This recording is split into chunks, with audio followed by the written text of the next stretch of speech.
Hi friends, আমি রীতা। আমার YouTube channel Nandi blog and kitchen আর আমার প্রোফাইলে তোমাদের সবাইকে স্বাগত। তা আমি আজকে বানিয়ে নিয়েছি রুই মাছের মাথা দিয়ে মুড়ি ঘন্ট। তা সেই মুড়ি ঘন্টটাই আমি গোবিন্দভোগ চাল দিয়ে করেছি।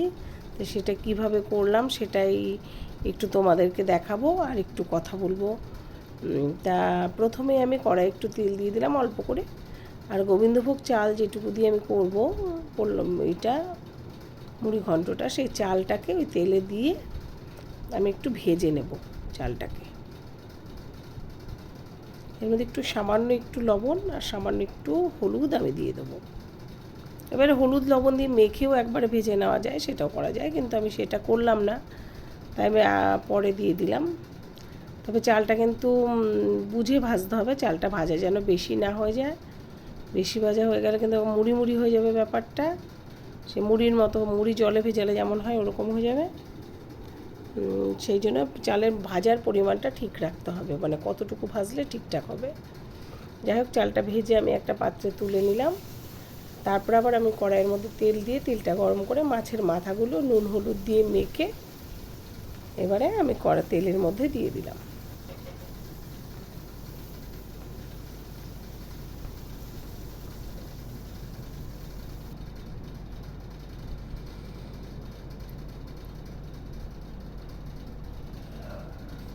তা মাথাগুলো একদিক মোটামুটি ভাজা হয়ে গেছে, সে আমি তো খুন্তি দিয়ে বেশ করে পিটিয়ে পিটিয়ে ভেঙে দিচ্ছিলাম। এবার ওটা তো ভেঙে দিলাম, এবার দেখি এটার কি অবস্থা হয়। মাথাটা ভেঙে না দিলে একদম ভেতরের দিকটা কিন্তু ভালোভাবে ভাজা হয় না, তাই একটু ভেঙে দিতে হয় মাথাগুলোকে। এবার বাজার থেকে যদি ছোট ছোট করে কেটে আনে তাহলে তো কোনো অসুবিধেই হয় না, তাহলে হয়ে যায়। কিন্তু আমার যেহেতু বাজার থেকে কেটে আনেনি ছোট ছোট করে, তাই একটু ভেঙে দিতে হচ্ছে। তবে এটা কিন্তু মোটামুটি ভাজা হওয়ার পরেই ভাঙা যাবে, নইলে কিন্তু ভাঙা যাবে না। আর এই ভাঙার সময়টা আবার একটু সতর্ক থাকতে হবে, তেলটা যাতে না ছিটকে গায়ে আসে। তা মাথাটা কিন্তু আমি বেশ ভালোভাবেই ভেজে নিলাম। এখন এই মাথাগুলোকে আমি একটা পাত্রে তুলে নেব।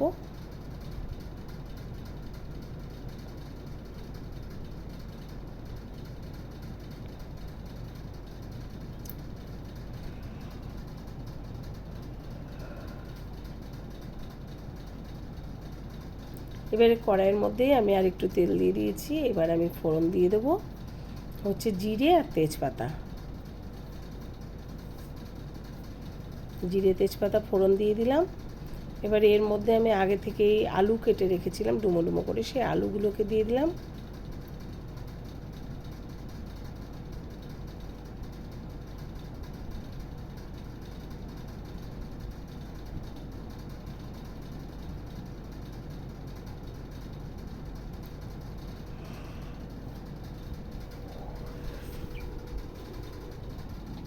এবারে আলুর মধ্যে আমি সামান্য একটু লবণ দিয়ে দিলাম।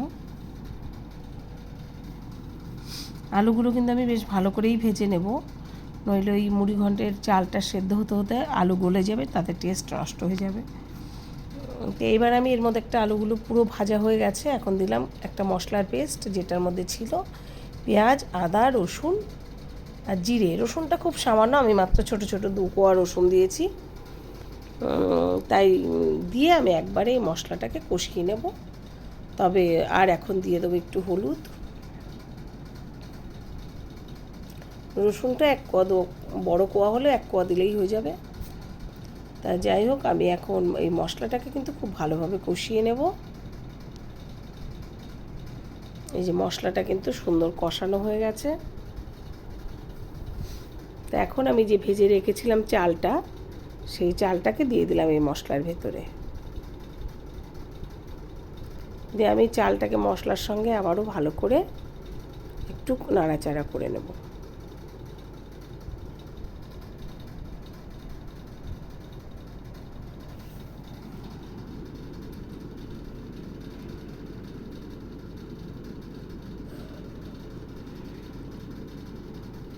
তো মশলাটা যেহেতু কষানো হয়ে গেছে, এখন দিয়ে দেবো জল।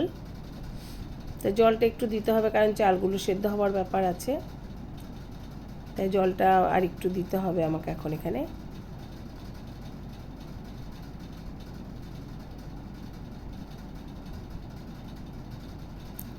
তা এই যে জলটা দিয়ে দিলাম, যেহেতু চালটা সিদ্ধ হবে সেই জন্য জলটা একটু বেশি লাগবে।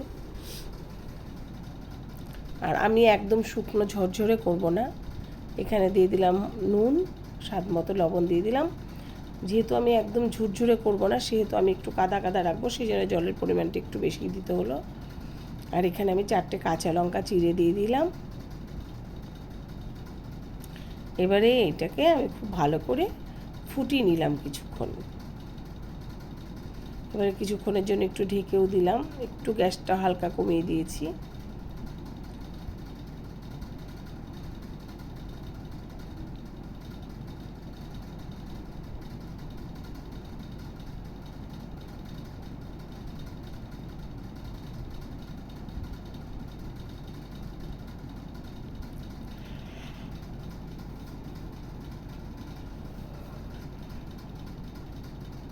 চালটা মোটামুটি যখন প্রায় সেদ্ধ হয়ে যাবে সেই সময় আমি মাথাগুলো দিয়ে দিলাম, দিয়ে এবার আরও কিছুক্ষণ সময় এই মুড়ি ঘন্টটাকে আমাকে ফুটিয়ে নিতে হবে।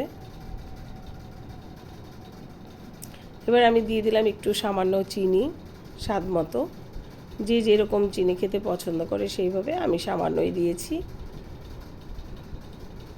দিয়ে আবারও কিছুক্ষণ আমি ফোটাবো এখন। এই যে এবারে কিন্তু এই যে একদম সুন্দর কাদা কাদা হয়ে এসছে। আমি 3-4টে এলাচ থেতু করে দিয়ে দিলাম।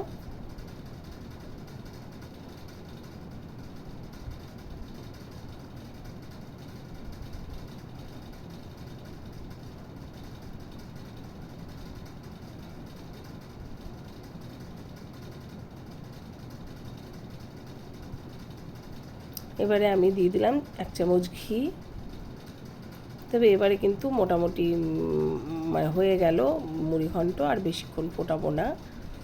এবারে একটু নাড়া দিয়ে আমি একটা পাত্রে ঢেলে নেব। তা আমি এরকমই নামাবো, কারণ এরকম নামালেই যখন ঠান্ডা হবে তখন বেশ একটু মানে রসালো থাকবে, খেতে ভালো লাগবে। তা আমি এভাবেই নামিয়ে নেব। এবার কেউ যদি মনে করে শুকনো ঝুরঝুরে খাবে, সে সেইভাবে করবে, তাহলে জলের পরিমাণটা আর একটু কম দেবে। তাই যে ফ্রেন্ডস, আমি তো মুড়িঘণ্ট এইভাবে বানিয়ে নিলাম। তোমরা যদি কেউ অন্য কোনোভাবে মুড়িঘণ্ট বানাতে জানো, তবে অবশ্যই আমাকে একটু কমেন্টস করে জানিও, আমি তাহলে পরবর্তী সময়ে সেইভাবে ট্রাই করব। আর আমার ভিডিওটা ভালো লেগে থাকলে তোমরা অবশ্যই লাইক, কমেন্ট, শেয়ার করো, আর ইউটিউব থেকে সাবস্ক্রাইব করে দিও। টাটা।